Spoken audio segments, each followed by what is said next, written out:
Pop star Diljit Dosanjh के manager के घर पे गोलियां चली, ये वो खबर है जो आप जानते हैं। लेकिन एक खबर जो आप नहीं जानते हैं कि दिलजीत दोसांझ भारतीय नहीं है, वो भारत के नागरिक नहीं है, वो अमेरिका के नागरिक हैं। जैसे ही उनके मैनेजर के घर पर चली गोली की खबर वायरल होने लगती है, सभी चर्चा करने लगते हैं, तो इंडियन एक्सप्रेस की एक खबर सामने आती है जो बताती है कि दिलजीत दोसांझ बीते 2022 से ही भारत के नागरिक नहीं है और वो अब अमेरिका की नागरिकता ले चुके हैं। वो एक ग्रीन कार्ड होल्डर हैं और अमेरिकी पासपोर्ट पर ही ट्रैवल करते हैं। लेकिन इसका कारण क्या है? ऐसी क्या मजबूरी हो गई कि एक ऐसे स्टार को, जिसे भारत की जनता ने ग्लोबल स्टार बना दिया, जिसे पंजाबी भाषा के म्यूजिक ने एक ऐसा स्टार बना दिया, जिसने पूरी दुनिया के दिलों पर राज किया, उसे भारत की नागरिकता छोड़नी पड़ गई और अमेरिका की नागरिकता लेनी पड़ गई। कारण भी आप सभी जानते ही हैं। कारण है कि भारत में दिलजीत दोसांझ जैसे सिंगर शायद सेफ नहीं है और इसका उदाहरण, इसका जीता जागता सबूत उनके मैनेजर के घर पे हुई फायरिंग है। देखिए, दिलजीत दोसांझ एक ऐसे सिंगर हैं जो कि दुनिया के फेवरेट है। दुनिया के बड़े बड़े अवार्ड शोज में उन्हें बुलाया जाता है, फैशन शोज में बुलाया जाता है, म्यूजिक फेस्टिवल्स में उन्हें बुलाया जाता है। लोग उनकी शोज की, कॉन्सर्ट्स की टिकट खरीदने के लिए पगलाए पड़े रहते हैं, हजारों रुपए देते हैं उनकी एक टिकट खरीदने के लिए। भारत में नहीं, पूरी दुनिया में 10 लाख से ज्यादा टिकटें बेचने वाले शायद अकेले म्यूजिक आर्टिस्ट होंगे दिलजीत दोसांझ, जिन्होंने इतना बड़ा आंकड़ा छुआ होगा।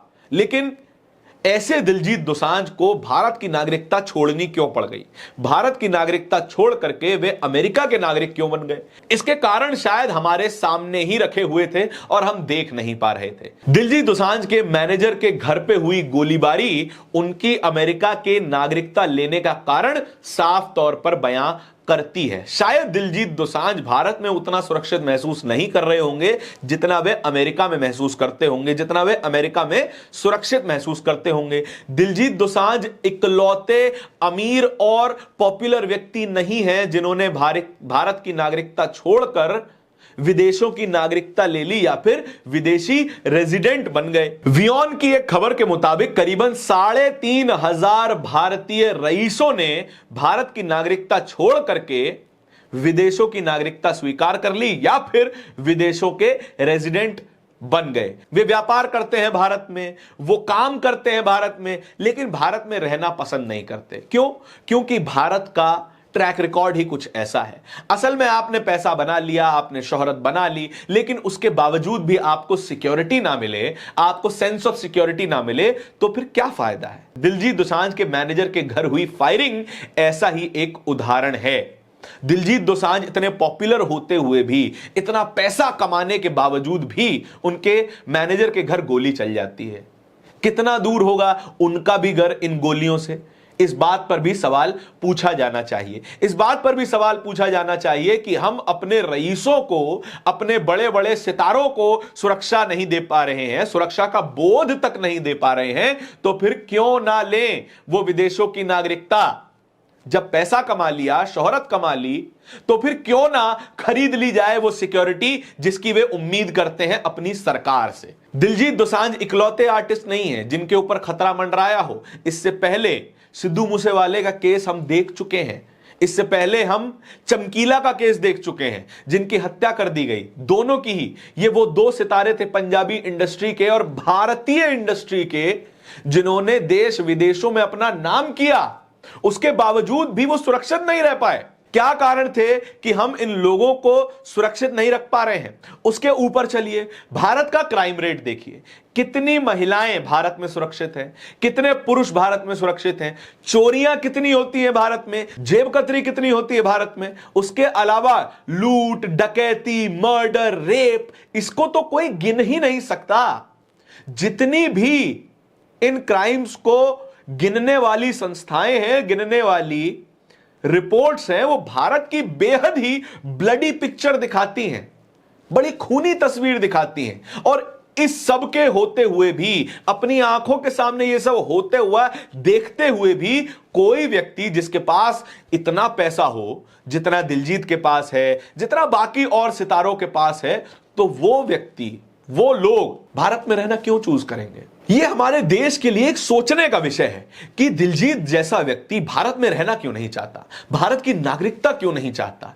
क्यों ऐसा ना हो कि अमेरिका के लोग भारत की नागरिकता लें? क्यों हम अपने आप को ऐसा बेहतरीन राष्ट्र नहीं बना पा रहे हैं? हम जुमलों में कहते हैं कि हम विश्वगुरु हैं, हम दुनिया के सबसे बेहतरीन देश हैं, लेकिन आंकड़े तो ऐसा नहीं बताते। और दिलजीत दोसांझ के मैनेजर के साथ हुई यह घटना वो कहानी कम से कम नहीं बताते जो हमारे नेता रोजाना मंचों से सुनाते हैं। यह वो आंकड़ा है जो भारत की सरकारों के गाल पर तमाचा मारता है, तमाचा, कि देखो तुमने इस देश को कैसा बना दिया, कि यहां के कलाकार, यहां की सॉफ्ट पावर विदेशों में शिफ्ट हो रही है, विदेश के नागरिक कहलाए जा रहे हैं। और हम पूछते हैं कि दिलजीत दोसांझ सीएम क्यों नहीं बनना चाहते? फिर राजनीतिक कहानियां शुरू होती हैं कि दिलजीत दोसांझ ने बीजेपी में शामिल होने से मना कर दिया, इसीलिए उनके मैनेजर के घर पे गोलियां चल गईं। कहानियां कुछ भी हो सकती हैं, इनमें सच्चाई भी हो सकती है, इनमें झूठ भी हो सकता है, लेकिन यह तो बात सच है कि उनके मैनेजर के घर पे गोली चली। उनके लिए यह कोई सुरक्षा बोध की खबर नहीं थी, इनके लिए कोई अच्छी खबर नहीं थी। इसीलिए शायद दिलजीत दोसांझ ने चूज किया कि वे भारत के नागरिक नहीं रहेंगे, वो यूएस के नागरिक होंगे या फिर किसी और देश के नागरिक होंगे। कई कलाकारों ने, कई क्रिकेटर्स ने भारत में ना रहने का फैसला किया, जैसे विराट कोहली, वे अब लंदन में रहते हैं। लंदन में शायद वो खुद को बेहतर सुरक्षित महसूस करते होंगे, खुद को ज्यादा सिक्योर महसूस करते होंगे, उनके कारण अलग हो सकते हैं, इसमें कोई दावा नहीं है। लेकिन क्या हम अपने देश को ऐसा नहीं बना सकते कि विदेशों के कलाकार, विदेशों के क्रिकेटर्स, विदेशों के फुटबॉलर्स भारत की नागरिकता लेना चाहें? क्या हम अपने ही नागरिकों को इतना सुरक्षित नहीं बना सकते? ये तो रईस हैं, शायद प्राइवेट सिक्योरिटी भी अफोर्ड कर सकते हैं, गनमैन सरकार इनको दे देगी, लेकिन आम नागरिक का क्या? उनके पास तो ना पैसा है, ना अपॉर्चुनिटी कि वे विदेश में जाके शिफ्ट हो जाए। इस पूरी खबर के बारे में अपने विचार कमेंट सेक्शन में जरूर बताइएगा। इस तरह की और भी खबरों को देखते रहने के लिए बोलता हिंदुस्तान को सब्सक्राइब भी जरूर करते जाइएगा। बहुत बहुत शुक्रिया।